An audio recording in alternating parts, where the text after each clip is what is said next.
Hi everyone, my name is Dalia Simangan and I'm speaking to you from Hiroshima University in Japan.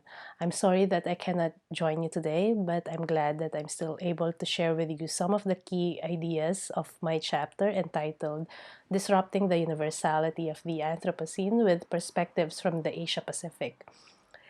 If the Anthropocene entails or perhaps even necessitates disruptions, why don't we also disrupt the universal narratives that silence marginalized voices about the disproportionate impact of the challenges in the Anthropocene?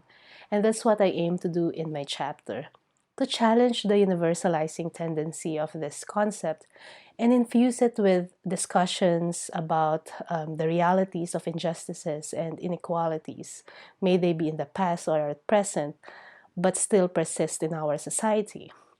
I'm from the Philippines, but I cannot speak for all the Asia Pacific countries. The Asia Pacific in itself is not homogeneous. If there's no single Asia Pacific story, what's more for a single Anthropocene story? But I aim to draw on narratives, at least from this part of the world, to pluralize our understanding of the causes, the consequences, and perhaps even the potential solutions to the challenges in this new geological age.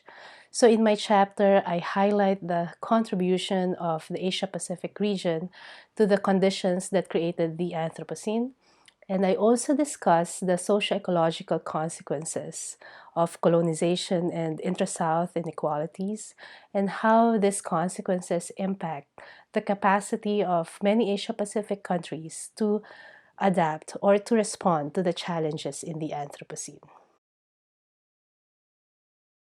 I also would like to add that the Anthropocene concept and the discussion surrounding it not only inspired my research, but it also challenged me to approach my teaching in a way that considers the conceptual, temporal, and spatial scale of the Anthropocene.